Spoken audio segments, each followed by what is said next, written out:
Hello friends, welcome to my channel Easy Tasty Samayal.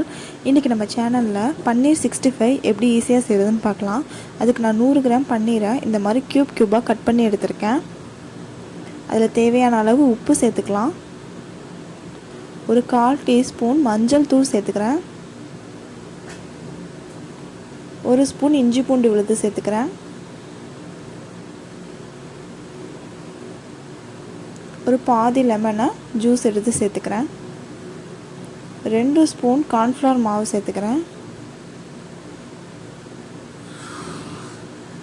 அதே மாதிரி 2 spoon அரிசி மாவும் சேர்த்துக்கிறேன்.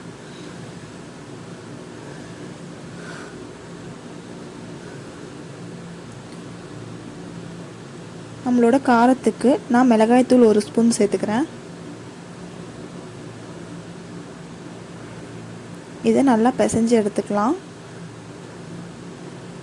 கொஞ்சம் கொஞ்சமாக தண்ணி விட்டு இந்த மாதிரி பிசைஞ்சு எடுத்துக்கோங்க. இது ரொம்ப தண்ணியாகவும் போயிடக்கூடாது, ரொம்ப கெட்டியாகவும் இருக்கக்கூடாது, மீடியமாக பார்த்துக்கணும். அதனால் கொஞ்சம் கொஞ்சமாக தண்ணி விட்டு பார்த்து பிசைஞ்சு எடுத்துக்கோங்க.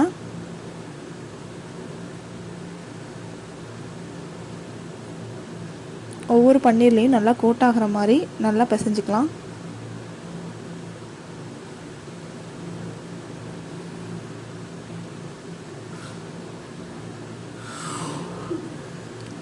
பிசைஞ்சாச்சு. இது ஒரு 1 மணி நேரம் இது நல்லா ஊறட்டும் மசாலாவோட.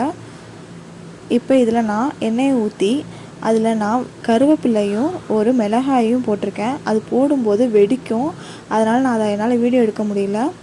அது மாதிரி நீங்கள் போட்டுட்டு மூடி வச்சுருங்க. இந்த மாதிரி போடுறதுனால அந்த எண்ணெயில் அந்த ஃப்ளேவர் இறங்கி சூப்பராக இருக்கும். இது கொஞ்ச நேரத்தில் நமக்கு ஃப்ரை ஆகிடும். பாருங்கள், சூப்பராக பன்னீர் 65 ரெடி ஆகிடுச்சு.